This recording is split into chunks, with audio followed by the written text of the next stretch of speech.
በስም አብ ወወልድ ወመንፈስ ቅዱስ አሃዱ አምላክ አሜን። ይትባረክ እግዚአብሔር አምላክ አበዊነ ለዛብጽሐነ እስከ ዛቲ ሰዓት ቅድሚ ኩሉ ልዕሊ ኩሉ ናብዛ ሰዓት እዚኣ ዘብጽሐና ናይ አቦታትና ናይ ቅዱሳን አምላኽ ናትና እውን አምላኽ ቅዱስ እግዚአብሔር ስሙ ዝተኸበረን ዝተመስገነን ይኹን። እማ አምላክ ወላዲተ አምላክ ቅድስተ ቅዱሳን ድንግል ማርያም ስለ ፍጹም አዶነታ ስለ ፍጹም ክብራ ክብርን ምስጋናን ይብጽሐያ። ከምኡውን ቅዱሳን አቦታትና ቅዱሳን አዴታትና ብዝተውሃቦም ክብሪ መጠን ኩሉ ምስጋና ይብጽሐዮም። ኣብ ዝተፈላለየ ዓለም ኮይንኩም እዚ መንፈሳዊ ሚድያ እዚ እትከታተሉ ስድራ እግዚአብሔር ኣብ መስቀል ተሰቂሉ ፍጹም ዝኾነ ሰላሙ ብዝሃበና ብኢየሱስ ክርስቶስ ፍጹም ሰላም ከመይ ትጸንሑ ከመይ ትኾኑ ሰላም እግዚአብሔር ምስ ኩላትኩም ይኹን። እንኳዕ ንሃዋርያ ታዲዎስ ከምኡውን ጻዲቁ ኢዮብ ወርሓዊ በዓል ብሰላም ኣብጽሐኩም ኣብጽሐና። ከምኡውን ብሎሙዓንቲ የካቲት 2 ናይ መናንያን ኩሉ ኣቦ ዝኾነ ቅዱስ ኣባ ጳውሊ ዓመታዊ ናይ ዕረፍቶም ክብረ በዓል እዩ። ብዕድመን ብጥዕናን ናብዛ ዓለት እዚኣ ክንበጽሕ ዝገበረና ኣምላኽና ቅዱስ እግዚአብሔር ስሙ ዝተኸበረን ዝተመስገነን ይኹን።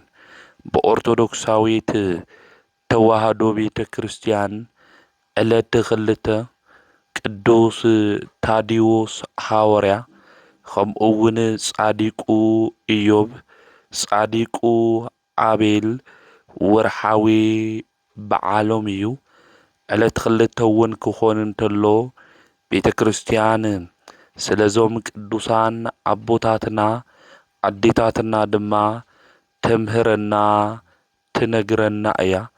ብፍላይ ሎሙ ድማ የካቲት 2 ከም መላእክቲ ናብርኡ ዝኾነ በብህትውና ድማ ኣብ ምድረ በዳ ዝነበረ ናይ መናንያን ኩሉ ድማ ኣቦ ዝኾነ ኣባ ጳውሊ ድማ በዓለ ዕረፍቱ እዩ።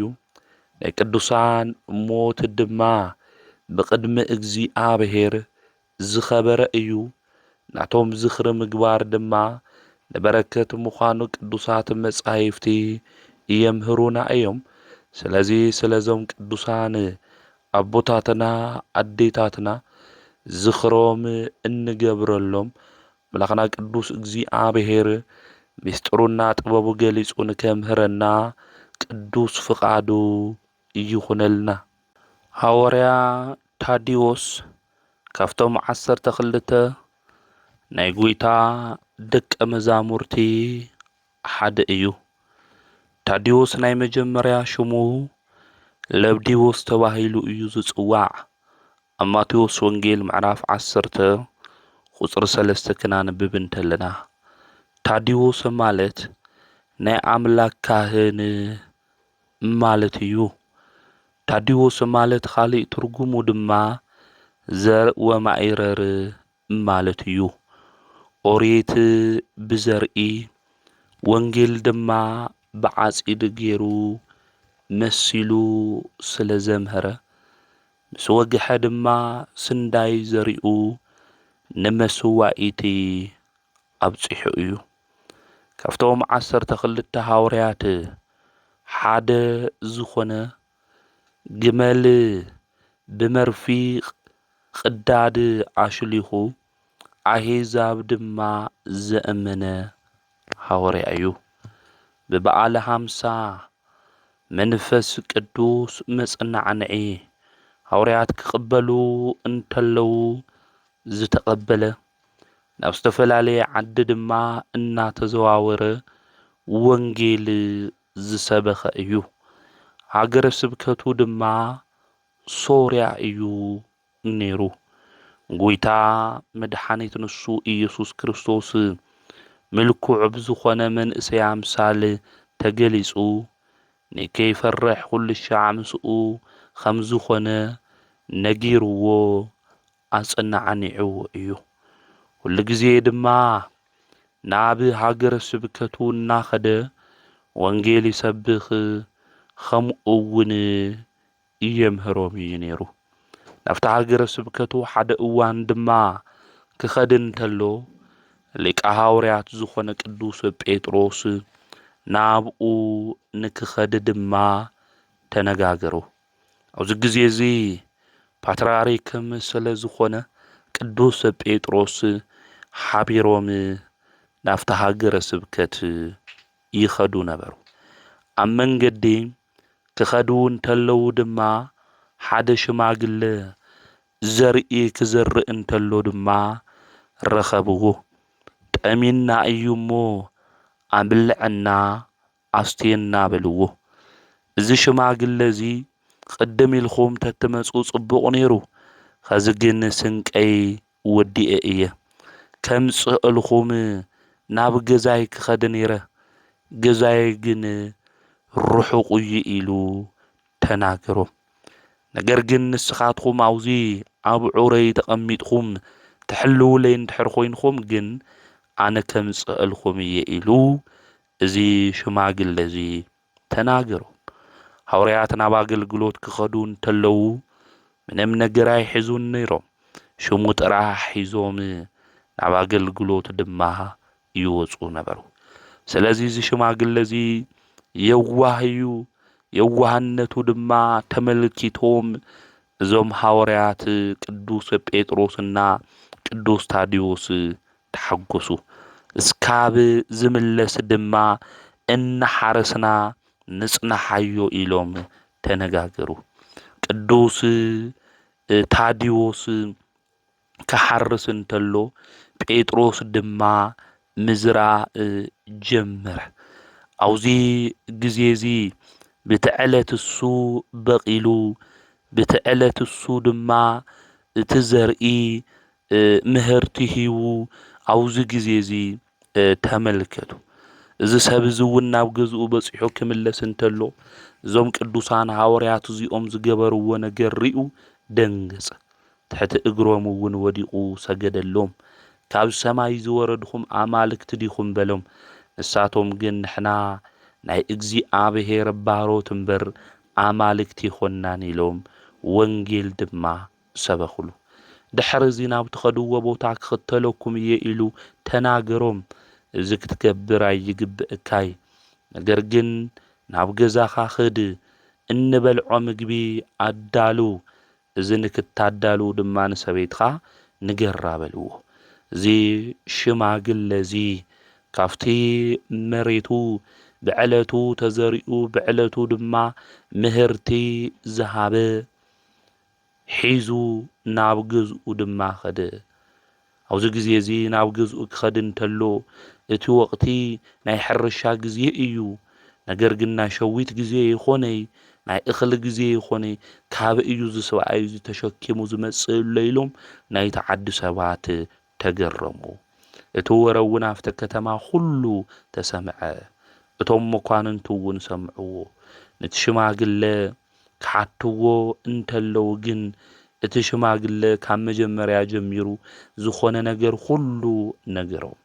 ናይቲ ከተማ መኳንንቲ እዚኦም ናይቲ ኣይሁድ ዝሰቐልዎ ናይ ናዝሬቱ ናይ ኢየሱስ ክርስቶስ 12 ወገን ዝኾኑ ደቀ መዛሙርቱ እዮም። ክንቐትሎም ድማ ኣይንኽእልን በልዎ። ካብ ማእኸሎም ንቕተሎም ዝበሉ ሰባት ስለ ዝነበሩ ዝቐረዩ ድማ እንታይ በሉ ዝተናገሩ ኣምላኮም ኢየሱስ ክርስቶስ ዝደለይዎ ነገር ሁሉ ዝገብረሎም እዚ ሰሚዕና ኢና። ስለዚ ክንቐትሎም ኣይንኽእል፣ ነገር ግን ዝሙት ብጣዕሚ ስለ ዝጸልኡ ኣመንዝራ ሰበይቲ ኣብቲ ከተማ መእተዊ በሪ ጌርና ጥራሕ ህዝባና ነቕምጣ ኢሎም ተናገሩ። ኣብቲ ከተማ መእተው ድማ ነቕምጣ እሞ ናብዚ ከተማ እዚ ክኣትዎ ይኽእል ኢሎም መኸሩ ማለት እዩ። እዚ ምኽርዚ ተማኺሮም ኣመንዝራ ሰበይቲ ጥራሕ ዝዋና ገይሮም ኣብቲ ከተማ መእተዊ በሪ ጠጠው ኣበልዎ። ሐዋርያው ታዲዮስ እዛ ኣመንዝራ ሰበይቲ እዚኣ ጥራሕ ዝዋና ምዃና ምስ ረኣየ ጎይታይ ኢየሱስ ክርስቶስ ናብዚ ከተማ ዝኣቲና ብዝኸበረ ሽምኻ ክንሰብኽ ንዛ ሰበይቲ እዚኣ ናብ ኣየር ስቐላ ኢሉ ተናገረ። ና መላእክቲ ሓለቃ ዝኾነ ቅዱስ ሚካኤል እውን ለኣኸና ኢሉ ጸለየ ማለት እዩ። ኣብዚ ግዜ እዚ እዛ ዘማዊት ሰበይቲ ናብ ኣየር ወፂኣ ብንፋስ ኣውታር ድማ ተንጠልጠለት። ኣብዚ ግዜ እዚ ናይ ዓዲ ሰባት ኩሉ እዚ እናረኣዩ ድማ ኣድነቁ። ንሳ እውን ተእዊ ነበረት። ቅዱስ ሚካኤል ወሪዱ ብዛ ዓዲ ሰባት እዚ ልቦንኦም ዝዐወሮ ሰይጣን ካብ ውሽጦም ንክርሕቕ እውን ገይሩ እዩ። ቅዱስ ታዲዮስ ወንጌል ሰቢኹሎም ናይ ሐዋርያት ትምህርቲ ድማ ቶም ሰባት ተቐቢሎም ብጎይታ ብኢየሱስ ክርስቶስ ድማ ኣሚኖም። ታዲዮስ ድማ እዛ ኣብ ኣየር ብንፋስ ተሰቂላ ዘላ ዘማ ሰበይት ብጸሎት ካብቲ ዝተሰቐለቶ ኣውሪድዋ እእሚኑ ድማ ኣጥሚቑዋ ገዝኣ እውን ናይ ጉባኤ ቤት ኮይኑ እዩ ማለት እዩ። ብኣብ ወልደ መንፈስ ቅዱስ ሽሙ ንኹሎም ኣጥሚቑዎም ኣገልገልቲ ኤጲስቆጶሳት ካህናት ዲያቆናት ሸይሙሎም እዩ። እዛ ሰበይቲ እዚኣ እውን ንቤተ ክርስቲያን እትለኣኽ እታገልግል እውን ኮይና እያ ታመንዝራ ዝነበረት መጀመርያ እና ሐዋርያት ሙታን እናልዕሉ ድውያን እውን ይፍውሱ ብዙሕ ተኣምራት እውን ይገብሩ ነይሮም እዮም። ብዙሓት እውን ናብ ዝቐንዐ ሃይማኖት ንክመፁ ይገብሩ ነይሮም እዮም። ካብዚኣቶም ቅዱሳን ሐዋርያት እንብሎም ድማ ብሎም መዓንቲ ዕለት 2 ኩልሻ ዝኽሩ እንገብረሉ ቅዱስ ታዲዮስ ሐዋርያ እዩ። ቅዱስ ታዲዮስ ሐዋርያ ብፍላይ ስለ ናይ እግዚአብሔር መንግስቲ ክሰብኽ እንተሎ ሓደ ሰብ መጽኡ ኣብ መጽሐፍ ቅዱስኩም እኮ በዓል ጸጋ መንግስተ ሰማያት ካብዛ ኣቱ ግመል ብዓይኒ መርፊ ተተሓልፍ ይቐልል ዝብልኒኦ እዩ። ስለዚ ዝሃመይሊ ይኮን ዝኽእል ኢሉ ሓደ በዓል ጸጋ መጽኡ ተናገረ ማለት እዩ። ኣብዚ ግዜ እዚ ክሓልፍ ይኽእል እዩ ኢሉ ክናገር እንተሎ እቲ በዓል ጸጋ ከኣምን ይኽኣለ ኣብ ልዕሊኦም እውን ጥቕዓት ከብጽሕ ከምኡ እውን ክሳዱ ሓኒቁዎ ነይሩ እዩ ንሐዋርያ ታዲዮስ ማለት እዩ። ኣብዚ ግዜ እዚ ሐዋርያው ታዲዮስ ግመል ሒዙ ዝሓልፍ ሓደ ሰብ ነይሩ። እዚ ግመል ሒዙ ዝሓልፍ ሰብ ዝነበረ መርፊእ ናብ ዝሰርሕ ሰራሕተኛ ከይዱ መርፊእ ንከምጽአሉ ይእዝዞ። ኣብዚ ግዜ እዚ መርፊእ የምጽአሉ። እቲ ዝሸጥ ሰብ ግን ዓብይ ኪሩት ዓይኒ መርፊእ ይልእኸሉ። ጽቡቕ ነገር ንምግባርካ እግዚአብሔር ዋጋ ካይሃብካ ነገር ግን እታ መርፊእ ትክክለኛ ለኣኸለይ ይብሎ ማለት እዩ። ኣብዚ ግዜ እዚ ምስ ለኣኸሉ እቲ በዓል ግመል ሒዙ ዝነበረ ሰብኣይ ብቲ ናይ ዓይኒ መርፊእ ግመል መርፊእ ሕልፍ ምስ ግመልካ ይብሎ እሞ ብኡ ይሓልፍ 3000 ዝገይሩ ናይ እግዚአብሔር ተኣምር ድማ ተራእዩ ማለት እዩ። ስለዚ ግመል ጥራሕ ይኾነ እቲ ግመል በዓል ዋና እውን ብቲ ዓይኒ መርፊእ ሓሊፉ እዩ ማለት እዩ። እዚ ተኣምር እዚ ምስ ገበረት ንመጀመርያ ክኾነ ይኽእል ኢሉ ዝተኸራኸረ ለሓነቆ ነጋዳይ ዝነበረ በዓል ጸጋ ድማ እዚ ነገር እዚ ምስ ተመልከተ ካብ ቅዱሳን ሐዋርያት ኣምላኽ ወጻኢ ካሊእ ኣምላኽ የለን ኢሉ ዝነበሮ ሃፍቱ ኩሉ ንሐዋርያት ሂብዎ። ንድኻታት ንምስጊናት ድማ ሃውለይ ሓጢኣተይ እውን ይቅር በሉለይ ገንዘበይ ኩሉ ውሰዱ ኢሉ ኣብ ትሕቲ እግሮም ይቅርታ ግበሩለይ ኢሉ ወዲቑ ብዝግባእ ናይ ሃይማኖት ትምህርቲ ኣምሂሮሞ ከምኡ እውን ኣጥሚቆሞ ስጋዊ ወደሙ እውን ንክቕበል ገይሮሞ እዮም ማለት እዩ። ስለዚ ቅዱስ ታዲዮስ ሐዋርያ ሃፍታም ናብ መንግስተ ሰማያት ካብ ዝኣቱ ብዓይኒ መርፊ ክሓልፍ ይቐልል ዝብል ኣብ ማቴዎስ ወንጌል ምዕራፍ 10 ቁጽሪ 25 ለሎ ቃል ናይ እግዚአብሔር ብተኣምር ብዙሓት ሰባት ንክኣምኑ ዝገበረ እዩ ማለት እዩ። ዝና ወንጌል ቃል እውን ዝፈጸመ ኣቦ እዩ ማለት እዩ። ስለዚ ኣቦታትና ሐዋርያት ብህይወት ዘመኖም ክነብሩ እንተሎ ትና ወንጌል ቃል ንሰባት ሁሉ ንእግዚአብሔር ሃምልክ ከኣል እናምሆሩ ናብ ጽድቂ መንገዲ ድማ ዘምጽኡ እዮም ነይሮም። በዓል ጸጋታት እውን ብምግሳጽ እዩ ዝፍለጽ ቅዱስ ታዲዮስ ኣብ መወዳእታ እውን ብእምኒ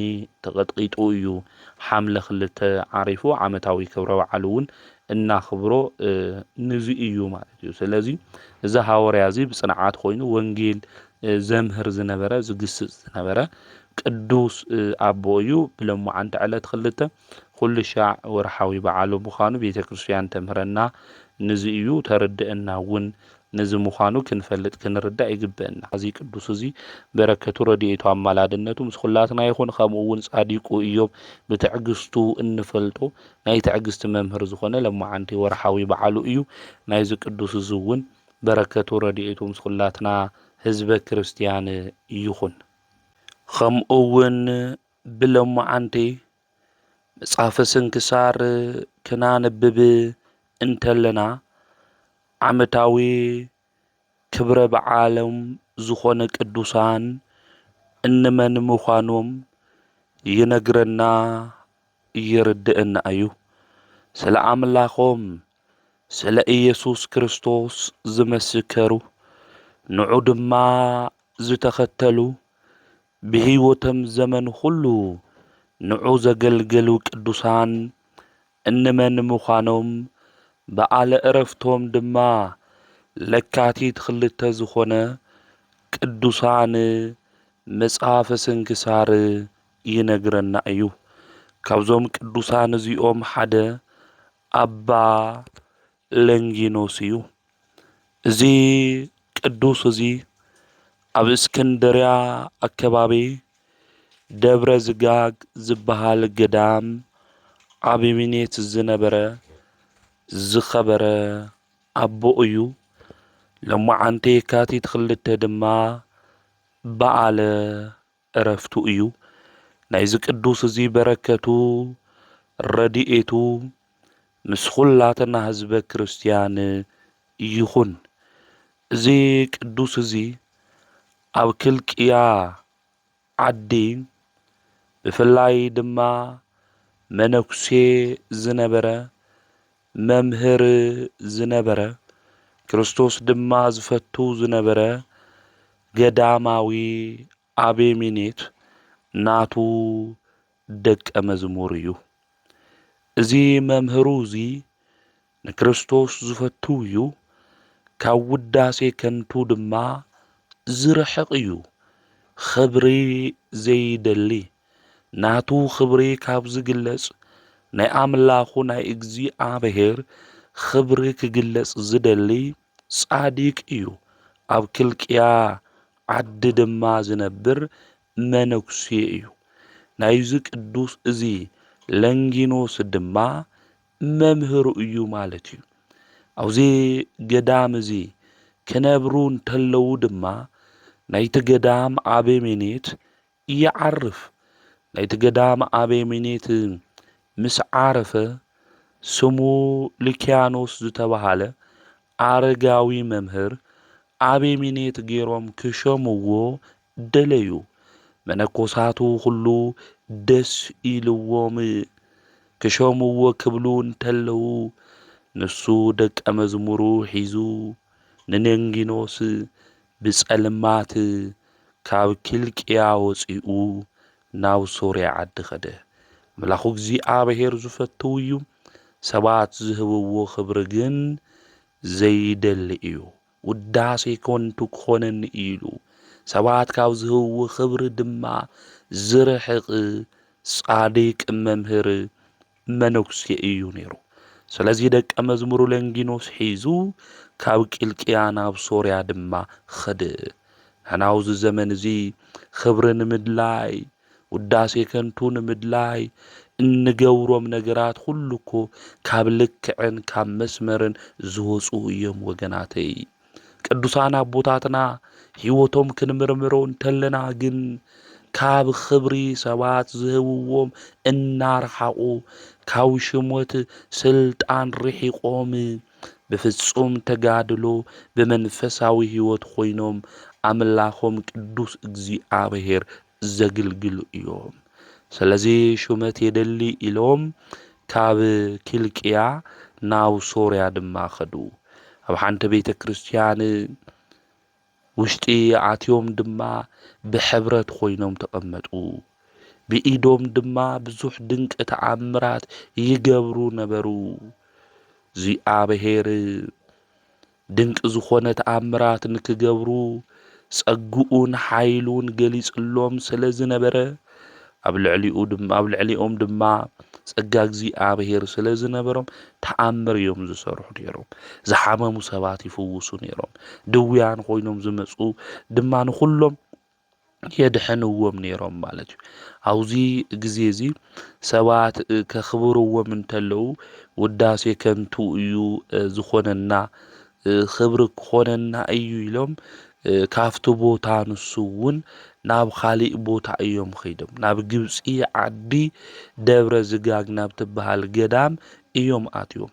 ናብቲ ገዳም እሱ ምስ ኣተዉ ኣብቲ ገዳም እሱ ዝነበሩ መነኮሳት ብሓጎስ እዮም ተቐቢሎሞም።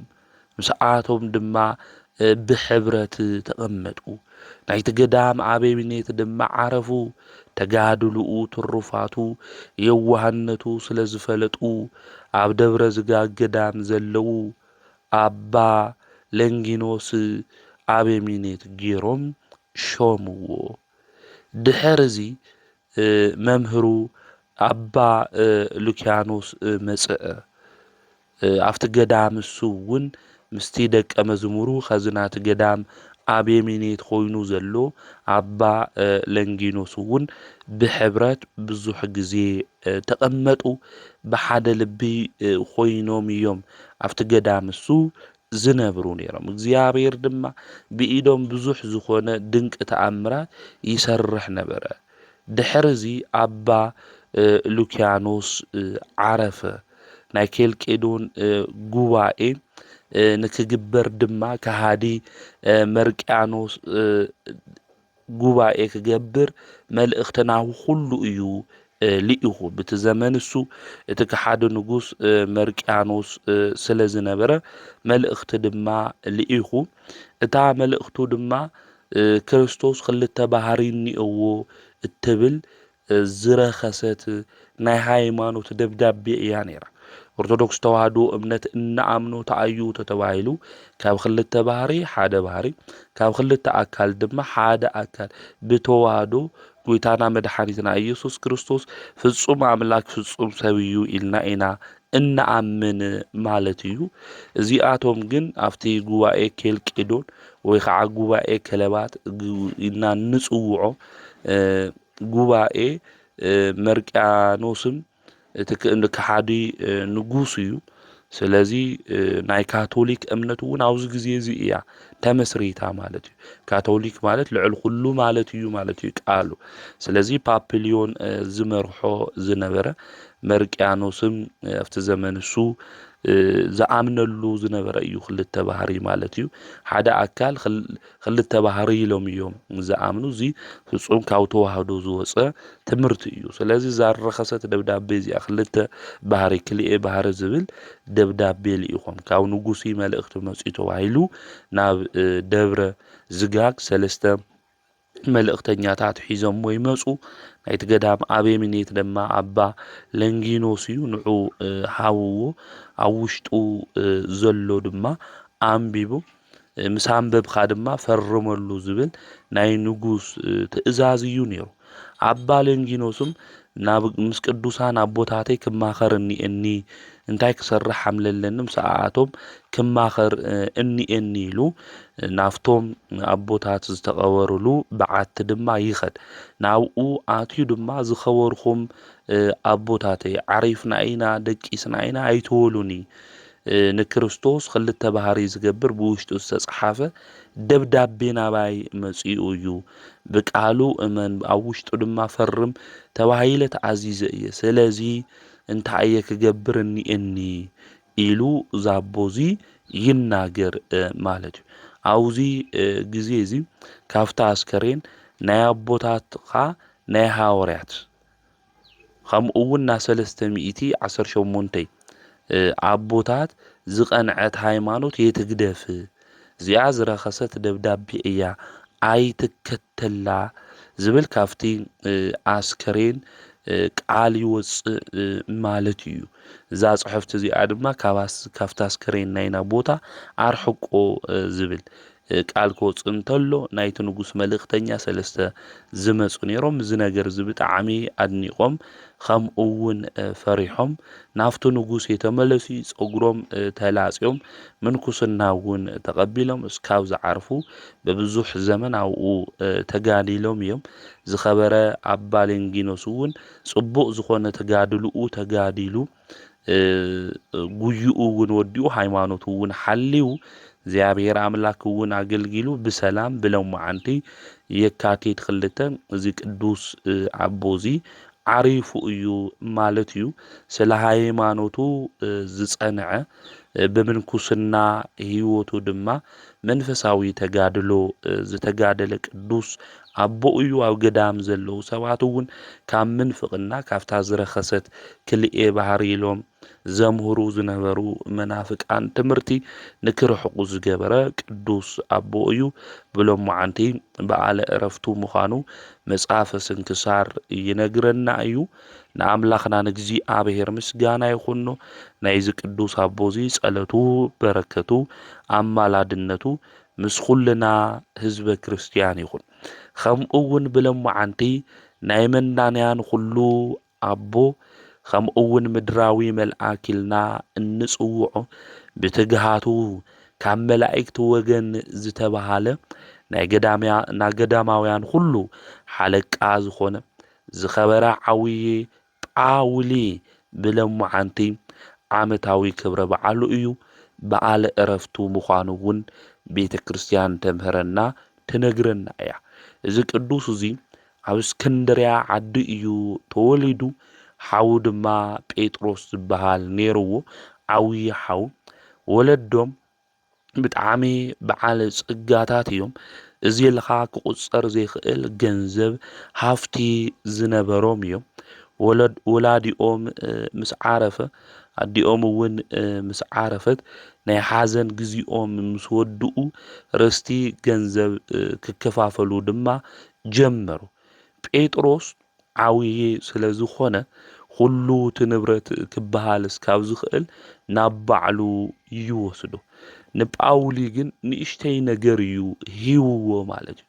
ኣብዚ ግዜ እዚ ጳውሊ ሓዚኑ ካብ ኣቦይ ርስቲ ብትክክል ንምንታይ ኢኻ ዘይትበኒ ኢሉ ተናገሩ። ኣብዚ ግዜ እዚ ንስኻ መንእሰይ ኢኻ ከምኡ እውን እንታይ ክትገብር ኢኻ ገንዘብ ክተባኽኖ ኢኻ እስካብ ተዓቢ ኣነ ክሕልወልካ ኢሉ ይምልሰሉ። ነገር ግን ጳውሊ ተቆጥዐ። ፍርዲ ክበና ናብ ዝኽእል ንጉስ ወይ ከዓ ዝፈርድ ዳኛ ክኸድየ በለ። ኣብ መንገዲ ክኸድ እንተሎ ድማ ሰባት ተሸኪሞሞ ናብ ዝቐብርዎ ቦታ ክወስድዎ እንተለው ብዙሓት ሰባት ዝተኸተልዎ ዝሞተ ሰብ ይረክብ። ኣብዚ ግዜ እዚ ጳውሊ ካብቶም ዝተኸተሉ ሓደ ለማዓንቲ ዝሞተ መን እዩ ኢሉ ይሓቶ። ኣብዚ ግዜ እዚ ኦ ወደይ ፍለጥ ኣስተውዕል፣ እዚ ዝሞተ ሰብ ብዙሕ ወርቂ ብዙሕ ሃፍቲ ዝነበሮ በዓለ ጸጋ እዩ። ኩሉ ሻዕ ድማ ደስ ኢልዎ ዝነብር እዩ ነይሩ። ነገር ግን ከዚ ኩሉ ነገር ገዲፉ ጥራሕ ዝባኑ ኮይኑ ናብ መቃብር ናብ ዘይምለሰሉ መንገዲ ከድሎ ብሓጢአት ማዕበል ውሽጢ እናሃለዎ ድማ ሞተ ኢሉ ተናገሩ። ስለዚ ኣታ ወደይ ስለ ነብስኻ ድሕነት ክትተግህ ይግብእካ። መዓዚ ከም ንመውት ይንፈልጢ።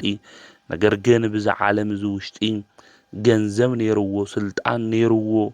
እዚ ኩሉ ገዲፉ ዝጓዓዝ ብናይ ጽድቂ መንገዲ ድማ ዝኸድ ንሱ ናይ ቅዱሳን ሃገር ዝኾነት ኢየሩሳሌም ይወርስ፣ ኣብኣ ድማ ዓብዪ ክብሪ ይቕበል ኢሉ እዚ ሰብ እዚ ይነግሮ። ዝኸበረ ጳውሊ ዝነገር ምስ ሰምዐ ካብ ልቡ ሓዘነ። ምክንያቱ እዚ ሰብ እዚ ብዙሕ ሃፍቲ ዝነበሮ እዩ፣ ብዙሕ ንብረት ዝነበሮ እዩ። ብሃፍቱ ብንብረቱ ድማ ጽድቂ ዘይገዝአ ሰብ እዩ። ስለዚ ቅዱስ ጳውሊ እዚ ክሰምዕ እንተሎ ኣነውን ነጋንጎ ክሞት እየ ምስ ሓወይ እናተኸራኸርኩ ንገንዘብ ኢለ ካብ ሓወይ ፍቕሪ ድማ ወፂእ ምክንያቱ ሓው ዘይፈቱ ንሱ ነብሲ ቀታሊ እዩ ተባሂሉ ኣብ ቅዱስ መጽሓፍ እውን ተጻሒፉ እዩ ስለዚ ኣነ እቲ ዝሪኦ ሓወይ ዘይፈተውኩ ኣምላኺ እግዚአብሔር ይፈትወካ እየ ኢለ ካብ ፍቕሪ ሓወይ ርሒቐ ንገንዘብ ኢለ እንድሕር ሞይተ ብሓጢኣት ማዕበል ውሽጢ እየ ዘለኹ ስለዚ ላብ ልበይ ተመሊሰ ሃፍቲ ንብረቲ ንዓይ ኣይጠቕመኒ ኢለ ናይ ነብሰይ ድሕነት መንገዲ ክሕዝኒ እኒሉ ጳውሊ ድማ ሓሰበ ገንዘብ ንዓይ እንታይ እዩ እዚ ገንዘብ እዚ ንዓለም እዚ ሓላፊ እዩ ንዓይ ድማ ዝጠቕመኒ ይኾነይ ድሕሪ ዝተወሰነ ግዜ ድማ ኣነ ጥራሕ ዝባነይ ክኸድየ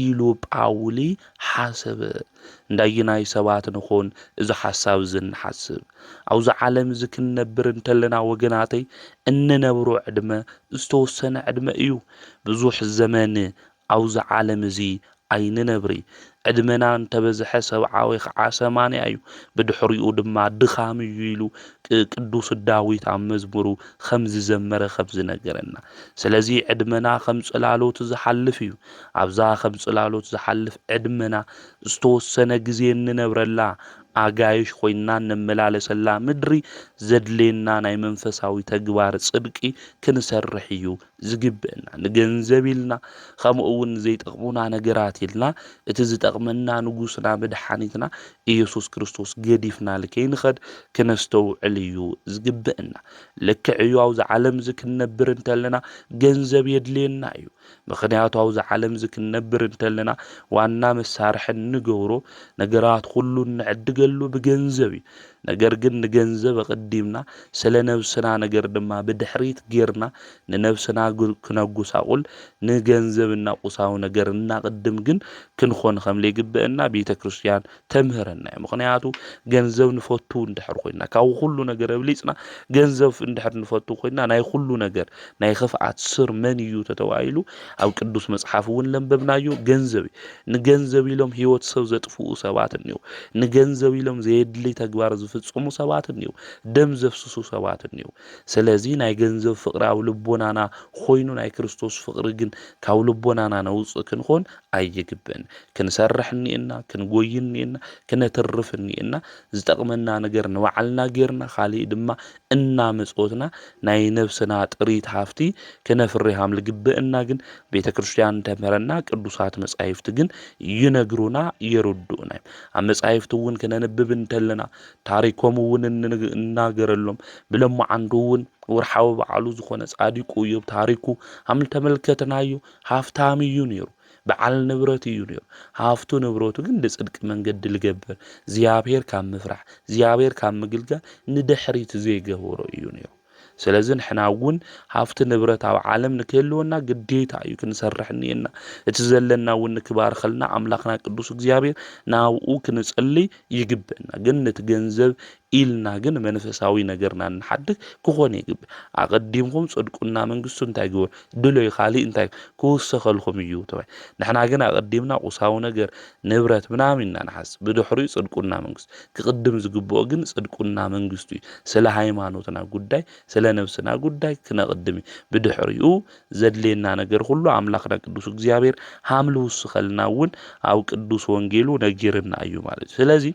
አባ ጳውሊ አቀዲሙ እንታይሉ ናቦይ ገንዘብ ዝብልክ ስለለይበን ላውዳኛ ከዲየሉ ኣብ መንገድ ዝሞተ ሰብ ነይሩ ሃፍቲ ንብረት ነይሩ ነገር ግን በሃፍቱ ንብረቱ ድማ ጽድቅ ለይሰርሐሉ በኃጢአት ማዕበልና እናሃለው ሞይቱ እዩ ስለዚህ አባ ጳውሊ ናብ ልቡ ክምለስ ኽኢሉ ንሕና ናብ ልብና ንመለስለና ደንኾን ተማለ ምሳና ዝጻወቱ ተኖሩ ተማለ ምሳና ዝኖሩ ሕዋትና ሓድናኮ ኸዚ ብህይወት ይሁን ሞት ዓውይ ትምርቲ ዓውይ መምህር እዩ ብዙሕ ግዜ ሞት የምህረና እዩ ስለዚህ ክነስተውዕሎ ዝግብአና ንሕናውን ነጋ ክንሞት ኢና ማኣዛ ሃም ንሞት የንፈልጥ እምበይ ተረኛታት ኢና አጋይሽና አውዛ ዓለም እዚ ክንነብር ተለና ስለዚህ ክንነብር ዝግብአናውን ሃማ ጋይሽና ክንነብር ዘለዓለማዊ ገዛና በእዩ ተተዋይሉ ኣብ ሰማይ እዚ ጎይታና መድኃኒትና ኢየሱስ ክርስቶስ እውን ስፍራ ከዳልወልኩም ይኸድለኹ ይልና ስለዚህ ክርስቶስ ዘዳልዋ ስፍራ ገዛና ክንኣቱ እንድሕር ኮይና ኣብዚ ምድሪ ዝናሃለውና ናይ ጽድቂ ስራሕ ክንሰርሕ ይግብአና እምበር ገንዘብ እንፈተውና ንዓለም ነገር ሁሉ እናፈተውና መንፈሳዊ ነገርና እንገድፍ ክንኾን ኣይግብአና ማለት እዩ። ስለዚ ናይ ዓለም ገንዘብ ሁሉ ሓላፊ እዩ ተኣዩ ዝጠቕመኒ ኣነ እውን ድሕር ዝተወሰነ ግዜ ጥራሕ ዝባነይ ክኸድየ ኢሉ ዝኸበረ ጳውሊ ሓሰበ። ድሕር እዚ ናብ ሓዉ ተመሊሱ ኸደ፣ ናብ ገዝኡ ኸደ። ምስ ሓዉ ተባኢሱ እዩ ነይሩ። ንገንዘብ ኢሎም ምስ ወለዶም ዝተባኣሱ ብዙሓት እዮም። ንገንዘብ ኢልና ምስ ኣሕዋትና ዝተባኣስና ብዙሓት ኢና። ኣብዚ ዘመን እዚ እኮ ከቢድ ዘመን እኮ እዩ። ኣብዛ ዝተሓልፍ ዓለም፣ ኣብዛ ዘይተጠቕመና ዘለዓለማዊ መዕረፊትና ዘይኮነት ዓለም እኮ ንገንዘብ ኢልና እኮ ዝተካሓድና ብዙሓት ኢና። ኣዶ ንውላዳ ዝከሓደትሉ ግዜ እኮ ኢና ዘለና ንገንዘብ ተባሂሉ።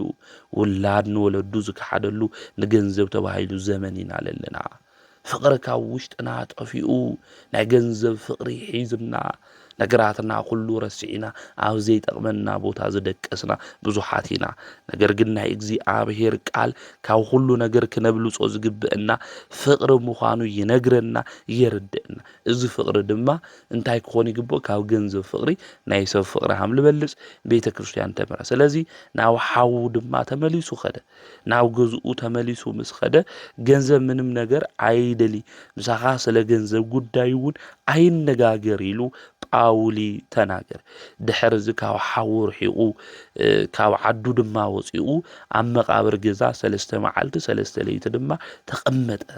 ኣብኡ ክቕመጥ እንተሎ ድማ መንገዲ ኩሉ እግዚኣብሔር ንክመርሖ ይጽልይን ይልምንን ድማ ነበረ ማለት እዩ። ሓዉ ጴጥሮስ ድማ ብዓዱ ውሽጢ ኩሉ እናዘረ ይደልዮ ነበረ። ነገር ግን ክረኽቦ ይከኣለይ። ብዓብዪ ሓዘን ውሽጢ ኮይኑ ሓዉ ሓዘነ። ምክንያቱ ንእሽተይ ሓዉ ክረኽቦ ስለዘይከኣለ ዝተመስገነ ጳውሊ ግን ድሕሪ 3 መዓልቲ ኣብቲ መቃብር ገዛ ነይሩ እዩ። ኣይበልዐ የሰተየ፣ ስለ ዝበልዖ ስለ ዝሰትዮ ድማ ኣይሓስቢ ነይሩ። ፍርሓት ድንጋፀ እውን የነበረዩ ማለት እዩ። ኣምላካዊ ሓይሊ ትሕልዎ ስለ ዝነበረት ኣብ 4ይ ዕለት እግዚኣብሔር ናብኡ መልኣክ ለኣኸሉ። እቲ መልኣክ ድማ ናብ ምብራቕ ኣከባቢ ናብ ትርከብ በረኻ ድማ ወሲዱ ኣብኡ ኣቐመጦ። ናማይ ምንጭ ድማ ነበረ ኣብኡ ማለት እዩ። እቲ መልኣክ እውን ሰላምታ ሂብዎ ናብ ሰማይ ድማ ኸደ። ዝኸበረ ጳውሊ ድማ ኣራዊት ዝነብሩሉ ጉድጓድ ረኺቡ ናብ ሓደ ቦታ ኣትዩ። ክዳኑ እውን ሰኔን እዩ ነይሩ ናባ ጳውሊ እሱ ተኸዲኑ ኣብኡ ድማ ይጽልይ ነበረ። ንሕያው እግዚኣብሔር ወዱ ጐይታይ ኢየሱስ ክርስቶስ ርህራሄ ካብ ዘይብሎም ጸልእቲ ሓልወኒ ኣድህነኒ እግዚኦ እምብእሲ እኩኢሉ ልበ ኣምላክ ዳዊት ሓምዚ ዘመረ ማለት እዩ። ናካብ ኾፉኣት ሰባት ርህራሄ ካብ ዘይብሎም ጨካና ሰባት ኣድሕነኒ፣ ተጋዱለይ እስካብ ዝፍጽም ኣጽናዕንዐኒ፣ ምሕረትኻ ሕያዋይነትኻ ናባይ ትምጻእ፣ ናይ ትውልዲ ኩሉ ንጉስ ሓይሊ ጌትነት ክብሪ ገንዘብ ናይኻ እዩ እሞ ንዘለዓለም ኢሉ ኣምላኹ ቅዱስ እግዚኣብሔር ኣመስጊኑ ናብ ኣምላኹ ናብ እግዚኣብሔር እውን ጸልዩ ማለት እዩ። ኣብዚ ግዜ እዚ ኣብ በዓቲ ውሽጢ 80 ዓመት ድማ ተቐመጠ። 80 ዓመት ብተጋድሎ ኣብ በረኻ እዚ ኣቦ እዚ ተቐመጠ። ካብ ሰባት ሁሉ ርሒቑ ማንም ሰብ ድማ ከይረኣየ ክዳኑ እውን ካብ ቆጽሊ ዝተሰርሐ ሰኔል እዩ ነይሩ ማለት እዩ። እግዚኣብሔር ድማ ናብኡ ምሸት ምሸት ምግቢ ዘምጽአሉ ድማ ዝልእኾ ቁራ ድማ ነይሩ እዩ ማለት እዩ።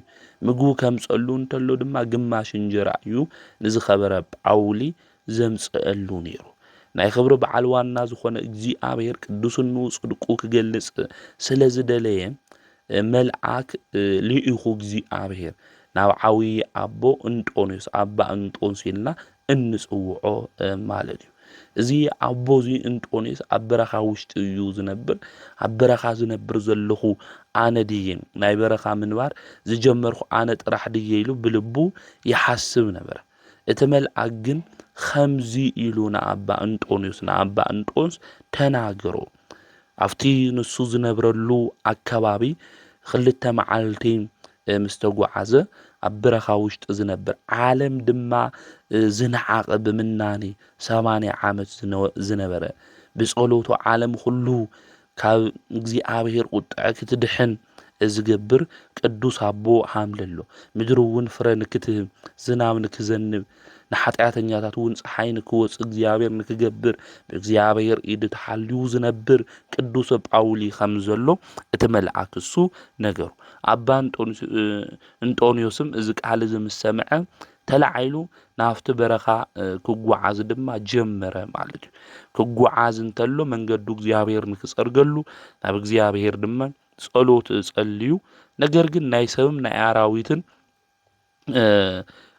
ክረክብ ይኽአለይ ማለት እዩ ኣብዚ ግዜ እዚ ቅዱስ ጳውሊ በዓቲ ንክበጽሕ እግዚአብሔር ገይርዎ ማለት እዩ ምስ በጽሐ ድማ በሩ አንኳሕኩሕ ዝኸበረ ኣባ ጳውሊ ካብ ሰይጣን ስራሕ እዩ ዝኾን ኢሉ ዓውይ እምኒ ገይሩሉ ነይሩ ኣብቲ መዕጸው በር ማለት እዩ ኣባ አንጦንዮስም ለምኑ ክወሃበኩም እዩ خفتو አንኳሕኩሑ ክፍተልኩም እዩ ዝብል ናይ እግዚአብሔር ቃል ስለዘሎ ንክወሃበኒ ይደለኹ ንክረክብ ድማ ለመንኹ ንክፍተለይ ድማ በራን ኳሕኳሕ ኢሉ አስሚዑ ተናገረ ኣብዚ ግዜ እዚ ከፊትሉ ናብኡ ድማ አቱ በመንፈሳዊ ሰላምታውን ሰላም ተባሃሉ በህብረት ኮይኖም ጸለዩ ማለት አባ አንጦንዮስም ኦ አቦ ሹብኻ መን እዩ ኢሉ ንኣባ ጳውሊ ሓዶ ኣባ ጳውሊ ሹመይ እንድሕር ዘይፈለጥካ ንምንታይ ናብዚ ቦታ ዝተጓዓዝካ መጺኻ ኢሉ ይምልሰሉ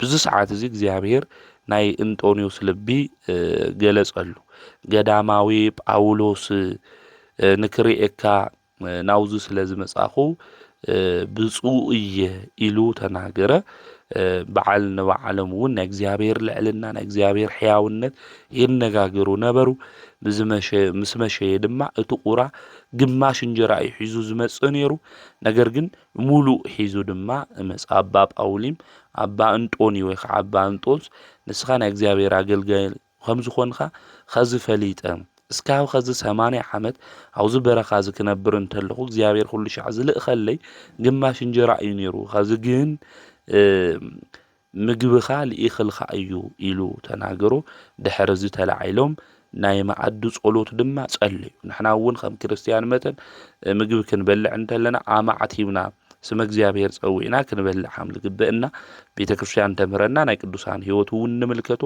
እዚ እዩ ና ማዕዱ ጸሎት ጸልዮም በሊዖም እግዚአብሔር ድማ አመስጊኖም ሙሉእ ለይቲ ድማ እናጸለዩ ሓደሩ ምስ ወግሐ ብፍላይ ፀሓይ ክትወጽእ ትብል እንተላ ኣባ ጳውሊ ብራእይ ሓደ ነገር ይምልከቱ ብፍላይ አቅዲሙ ኣባ አንጦኒ እውን ከምዚሉ ተናጊርዎ ነይሩ እዛ አስከማ እዚኣ ኣብ ምድሪ ክትበዝሕ ድያ ወይስ ይትበዝሒ ምክንያቱ አስኬሙኡ ካብ እግዚአብሔር ዝተቀበሉ እዩ ማለት እዩ አስኬማ መላእክት ንብሎ ማለት ስለዚ ንዓይ ልክተሉ ንክሉ ድዮም እዛ አስኬማ እዚ ክቅበሉ ዝኽእሉ መነኮሳት ደቂ ክሉ ድዮም ኢሉ ክናገሩ እንተሎ ኣባ ጳውሊ ድማ ዝተሰወረ ነገር እግዚአብሔር ዝገልጸሉ ስለዝኾነ ከመ እዩሉ ናብ እግዚአብሔር ከምልክት እንተሎ ዝረአዮ ነገር ዝገርም ጻዕዳ ዝኾና ዕዋፍ ድማ ይምልከት እዚኦም ዝኸበሩ ብምንኩስና ብሕጊ ብስርዓት ዝጓዓዝ እዩ ቀጺሉ ከምልከት እንተሎ ድማ ኣባ ጳውሊ ናይ መጀመርያ ከምልከት እንተሎ ብጣዕሚ ደስ ኢልዎ ትመበል ካልኣይ ድማ ኣብቲ ክንፈን ጸሊም ነገር ዘለዎ ናፍተን ጻዕዳ ጸሊም ዘለዎ ነገር ትምልከት እንተሎ ብጣዕሚ ሓዘነ ማለት እዚኦም ማለት ድማ ኃጢአትም ጽድቅም ሓዋዊሶም ዝሰርሑ እዮም ኣብ መበል ሳልሳይ ድማ ጸሊም ዝኾነ ነገር ምስራአየ ብጣዕሚ ይእዊ ድምፁ ኣውጽኡ ኣባ ጳውሊ እዚኦም ድማ ምንኩስና ተዋሂቦም ና ምንኩስና ስራሕ ድማ ዘይሰርሑ በኃጢአት መንገዲ ዝኸዱ ሹመት ስልጣን ደልዮም ዝተጓዓዙ ብገንዘብ እውን ዝተሾሙ ምዃኖም ይምልከት ማለት ኣብዚ ግዜ እዚ ኣባ አንጦንስ ክትስሕቅ እንተለኻ ደስ ክብለካ እንተሎ ስሒቀ ትሓዝን እንተለኻ እውን ሓዚነ እየ ኢሉ ተናገሩ ኣብዚ ግዜ እዚ ዝኾነ ነገር ሁሉ ኣባ ጳውሊ ለኣምባ እንጦንስ ድማ ተናገሮ ማለት እዩ ቀጽሉ እውን ከምዝ በሉ ኣብዘን እምባታት እዚአን ኣብዙ በረኻ እዚ እግዚአብሔር ካብ ኩሉ ዓዲ መሪጹ ዝኣከቦም ንጹሃን ርግቢ መሕደሪ ክኾኑ እዩ ከምኡ እውን ኢልዎ ሹም ይሓልፍ ሹሞም ድማ መነኮሳት እዮም ዝበሃሉ ብዙሕ ዘመናት ደስ ይብሎም እግዚአብሔር ካብ ቁጣዓ መዓልቲ ኣቀዲሙ ካውዚ የፍልሶም ድሕርዚ ንመምህራኖም ዘይእዘዙ ዘይሰምዑ ትውልድ ክልዓል እዮም ስነ ነፍሳት ድሕነት ብመዓልቲ ብለይቲ ዘይተግሁ ዘይጽልዩ ማለት እዩ ኣብዚ ግዜ እዚ እግዚአብሔር ተቆጥዑ ክፈርድ እዩ ዘይስተውዕል ሕጊ ዘይብሎም ኣረማውያን ተላዒሎም ገዳማት ኣድባራት የጥፍኡ ብዙሕ ዘመን ምድረ በዳ ይኾን ናይ ቅዱሳን ዝኽሪ ግን ኣይጠፍኢ እግዚአብሔር ብኻልኦት ሰባት ልቦና ይቅርታ ይሕድር ንሳቶም ናብዚ ገዳማት ኣድባራት ብምኻድ ኣብቲ ውሽጢ እሱ ይነብሩ ሰይጣን ናብዘን ገዳማት እዚአን ይኸድ ኣብ ማእኸሎም ድማ ጽልኢ ዘርእ ንሶም ግን ናይ እግዚአብሔር ገንዘብ ናይ እግዚአብሔር ፍቕሪ ገንዘብ ብምግባር ጨኪኖም ይተዓግሱን ምንኩስኖም ኣስኪሞም ገዲፎም ናብ ዓለም ይወርዱ ብትዕግስትኹም ነብስኹም ገንዘብ ትገብርዋ ዝብል ጽሑፍ ኣያስተውዕሉን ኢሉ ይናገሩ ማለት ስለዚህ ናይ ስራይ ነገር ይትርጉመሉ ማለት ተውና መጀመሪያ በንጽህና በቅድስና ልነውሩ መነኮሳት እዮም ተው መበል ኻልኣይ ድማ ኃጢአት ዝሰርሑ እዮም ዝብድሉ እዮም ኃጢአትም ጽድቅም ዝሰርሑ ተው መበል ሳልሳይ ግን መንኩሶም ድሓር ግን ናብ ዓለም ዝኣቱ ፈተና ክውጽሖም ተሎ ናብ ዓለም ዝመጹ ብትዕግስት ድማ ዘይነብሩ እዮም ንሕና እውን ብህይወት ዘመንና ሁሉ ክነጥርያ ገንዘብ እውን ክንገብራ ዝግብአና ትዕግስት እዩ ብትዕግስት ኮይና መጸበይና መላኽና ቅዱስ እግዚአብሔር ክንጽበይ እዩ ዝግብአና ናቱ ግዜ ናዩ ዝሰርሐሉ እዋን አምላኽና ቅዱስ እግዚአብሔር ስለዘሎ እና አንጦኒዮስም ዝኸበረ አባ ጳውሊ ገጽ خزرአ ሁላ ዕለት ዝተዓደለት ሰዓት ዝተባረኸት እያ ኢሉ ይናገር ዝኸበረ አባ ጳውሊ ናብ ምሕደሪኻ ኺድ ቆስጦንጢኖስ ንሊቀ ጳጳሳት አትናቴዎስ ዝሃቦ ልብሲ ንሳ ንክተልብሰኒ ሒስኻያ ነዓ ስጋይ ድማ በአግነዘኒ ኢሉ ተናገሩ ዝተሰወረ ነገር ብምፍላጡ ብጣዕሚ አድነቀ አባ እንጦንስ ከምዛ አዘዞ ድማ ንክፍጽም ኸደ ማለት እዩ ትንቢት እዩ ዝናገር ዘሎ ስለዚህ ከዓርፍየ ክሞትየ ብኡ ግነዘኒ hamluሎሎ ተረዲኡ ፈሊጡ ኸይዱ ማለት እዩ ናብኡ ክኸድ እንተሎ ክልተ መዓልቲ ስለነበረ ክኸድ እንተሎ ክመጽ እንተሎ እውን ክልተ መዓልቲ እዛ ክዳን እዚኣ ሒዙ ክጓዓዝ እንተሎ በአየር ውሽጢ አባቡላ ናይ መላእክት ማህበር እውን ረአየ ኣብዚ ግዜ እዚ ንእግዚአብሔር ምስጋና ይኹኖ ይብሉ ነበሩ እግዚአብሔር ኢየሱስ ክርስቶስ ዝመረጾ ሰላምታ ፍቅሪ ሓድነት ይግብአካ እግዚአብሔር ሰብ ንስኻ ጳውሎስ ተመስገንኻ ዝብል እውን ይሰምዕ ማለት እዩ ኣብዚ ግዜ እዚ ብሰማያዊት መንግስቲ ምስ መላእክት ደስ ይበልኻ ናይ ጸልማት ዓለም ገዲፍኻ ናይ ብርሃን ዓዲ ረኺብኻ ኢኻ ናብ ዘለዓለማዊ ሓጎስ ክወስዱኻ እዮም እግዚአብሔር ምሕደር ዝኾንኻ ኣታገዳማዊ ጳውሊ ብትውልድ ሁሉ ዝኸበርኻ ዝተመስገንኻ ኢኻ እናበሉ ክዝምሩ እንተለው ይምልከት ካውን ይስወሩ ማለት እዩ ስለዚህ አባ ጳውሊ ኣብዛ ዓለም እዚ ክነብር እንተሎ በብህቱና ብምናኔ ዝነበረ አምላኹ ቅዱስ እግዚአብሔር እውን ዘመስግን ካብ ሰባት ሁሉ ተፈልዩ ን80 ዓመት ብምናኔ ዝነበረ እዩ መላእክት ድማ ሒዞሞ ክኸዱ እንተለው አባ ጳውሊ ነፍሲ ሒዞማ ክኸዱ እንተለው አባ ጳውሊ ድማ ቅዱሳን ከምስግንዎ እንተለው እዛ ቦዚ ተመልኪቱ ዝኸበረ እንጦንስ እውን ናብ ሰማይ ዝዕረግዋ ዘለው ናብ ቦይና ጳውሊ ነፍሲ እያ ኢሉ ናፍቲ በዓትሱ ኣትዩ ሰጊዱ ኢዱ መስቀል ምልክት ተዘርጊሐን ረኸበ አልዒሉ ሸፊንዎ ኦ አቦይ ብሰማያዊ መሕደሪኻ ኮይንካ ዘክረኒ ኢሉ ኣብ ልዕሊኡ ኮይኑ በኸየ ድሕርዚ ተላዒሉ ልብሲ ስጋዊ ገይሩ ገኒዝዎ ማለት እዩ ኣብ ልዕሊ ናይ ቤተክርስትያን ናይ ጸሎት ስርዓት ፈጺሙ ኣብ ጽሕ ድሕሪ ዝቐጺሉ ተዓየ ክገብር ምስኡ ዝተማኸርኽዎ ነገር የለ ኢሉ ክሓስብ እንተሎ አንበሳታት መጹ ዞም አንበሳታት እዚኦም ይነስኡሉ ቀዲሞም ቅድሚ ከዝፈልጥዎ እዮም ዝመስሉ ርእሶም ድማ ዘንበላበሉ ናይ እግሩ ዝረገጾ ድማ لحاسو مالتي زوم أنبساتات زيوم تمقابر دما زوم أنبساتات زيوم هيوم كوعيتهم سلازي قدوسان أبوتاتنا فترتات እኳ ካልኦት አራዊት እንብሎም ዝእዘዝሎም እዮም ካብ ቅዱስነኦም ካብ ንጽህናኦም ዝተለዓለ ማለት እዩ ተመቃብር እሱ ኩዒቶሞ ማለት እግዚአብሔር እውን አዚዝዎም መቃብርና አባ ጳውሊ ዞም አንበሳታት እዚኦም ኩዒቶሞ ብድሕሪኡ ዛቦ ዝውን ባሪኽዎም ናብ ቦታኦም እውን ኸይዶም ዝኸበረ አባ እንጦንስ እውን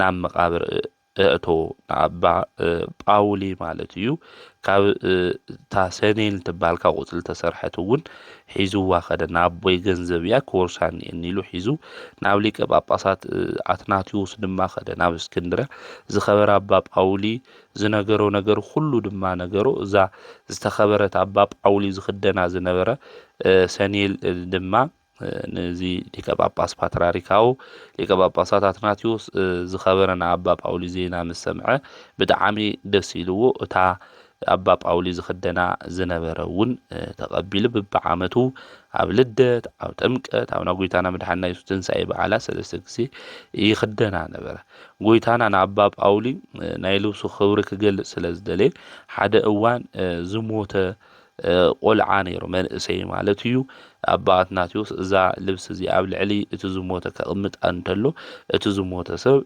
ተንሲኡ እዩ ማለት እዩ ዝረአየ ድማ ኤጲስቆጶስ አባ ኤስትሮስ እውን ምስክር ኮይኑ ዛ ተኣምር እዚኣ እውን ብኩሉ ዓዲ ተሰሚዓ እያ ማለት ስለዚ እዚ አባ ጳውሊ ኢልና ንጽውዖ ምድራዊ መልአክ ዝኾነ 80 ዓመታት እውን ኣብ በረኻ ዝነበረ መናኒ ናመናንያን ሁሎም ድማ ሓለቃ ኢልና ንጽውዖ ብተግባርም ብቃልም ድማ ምስክር ዝኾነ ቅዱስ አቦ ለሙዓንቲ ለካቲት 2 በዓለ ዕረፍቱ እዩ ናይዚ ቅዱስ እዚ በረከቱ ረድኤቱ አማላድነቱ ምስ ኩልና ህዝበ ክርስቲያን ይሁን ከምኡውን መጽሐፈ ስንክሳር ብለሙዓንቲ ክናነብብ እንተለና ቅዱስ ቶማስ ሐዋርያ ጎይታና መድኃኒትና ኢየሱስ ክርስቶስ አዚዝዎ ለሙዓንቲ ተአምር ዝገበረሉ ዕለት ምዃኑ መጽሐፈ ስንክሳር ይነግረና የረድአና እዩ ብፍላይ ዝኸበረ ሐዋርያ ቶማስ ናገልግሎት ክኸድ እንተሎ ኣብ መንገዲ ብድንገት ዝሞተ ሓደ መንእሰይ ይርኢ ብጣዕሚ ደስ ዝብል መልክዐኛ ዝነበረ እዩ እንታይ እዩ ጥፍኣቱ ኮይኑ ሞይቱ ኢሉ ብልቡ ይሓስብ ነይሩ ንዓይ እውን ናውዚ ንምንታይ እዩ እግዚአብሔር ኣምፂእኒ ኢሉ ይሓስብ ነገር ግን ፍቃዱ እንድሕር ኮይኑ ኢሉ አምላኹ እግዚአብሔር ኣመስጊኑ ድሕር እዚ እቲ ዝሞተ ሰብ እንታይ ኮይኑ ኢሉ ሓቲቱ ሰይጣን እውን እዩ ቀቲልዎ ንዚ ሰብ እዚ ማለት እዩ ኣብ ልዕሊኡ ድማ ጸልዩ ኣብ ልዕሊኡ ክጽልይ እንተሎ ድማ እቲ ሰይጣን ኣብዚ ግዜ እዚ ተናጊሩ ንምንታይ ኢኻ እዛ ነፍሲ እዚኣ ክወስዳ ትብል ተለኹ ናባይ መጺኻ ኢሉ ንሐዋርያው ቶማስ ይናገሮ ሐዋርያው ቶማስ ድማ ስራሑ ናይቲ ሰይጣን ክፉእ ምዃኑ ክገልጽ ንዚ ዝሞተ ድማ ከድሕን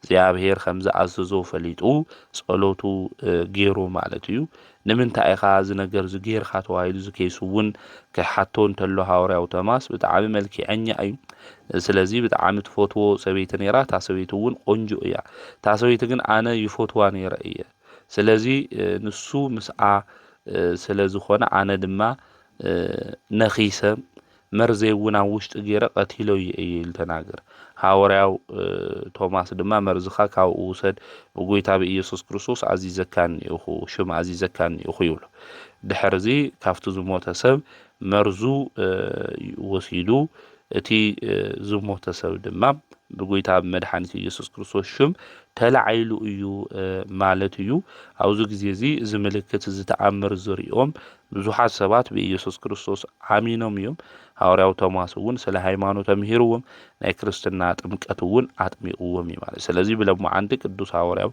ቶማስ ብጎይታና መድኃኒትና ኢየሱስ ክርስቶስ ሽም ከምህር ክኸድ እንተሎ ተኣምር ዝገበረሉ ዕለት ምዃኑ መጽሐፈ ስንክሳር ይነግረና ነቲ ሰይጣን እውን ካብቲ ዝገበሮ ነገር ሁሉ ነቲ ዝሞተ መርዙ ኣብ ውሽጡ ገይሩ ዝቀተሎ ትመርዚ ወሲዱ ንክድሕን ድማ ብጎይታ ብኢየሱስ ክርስቶስ ዝተገበረሉ ዕለት እዩ። ብዙሕ መርዚ ሰይጣን ኣብ ውሽጥና ይገብር እዩ። ካብዚ መርዚ እዚ ኣምላኽና ቅዱስ እግዚአብሔር ቅዱስ ቶማስ ልኢኹ ብቅዱስ ቶማስ ጸሎት ብቅዱስ ቶማስ ድማ በረከት ካብቲ ናይ መርዚ ሰይጣን ውሽጢ ወፂና ብቅዱስ መንገዲ ኩሉ ብህይወት መንገዲ ክንጓዓዝ ካብቲ ዝሞተ መንገዲ ነፍስና በብዙሕ ነገር ትሞት እያ እሞ ካብቲ ዝሞተቶ መንገዲ ተላዒልና ብህይወት ክንመላለስ ንኣምላኽና ናይ እግዚአብሔር ቅዱስ ፍቃድ ይኹነልና። ዘምሃረና ዝገሰጸና ናይ ኣቦታትና ኣምላክ ቅዱስ እግዚአብሔር ስሙ ዝተኸበረን ዝተመስገነን ይኹን። ወስብሐት ለእግዚአብሔር ወወላዲቱ ድንግል ወለመስቀሉ ክቡር።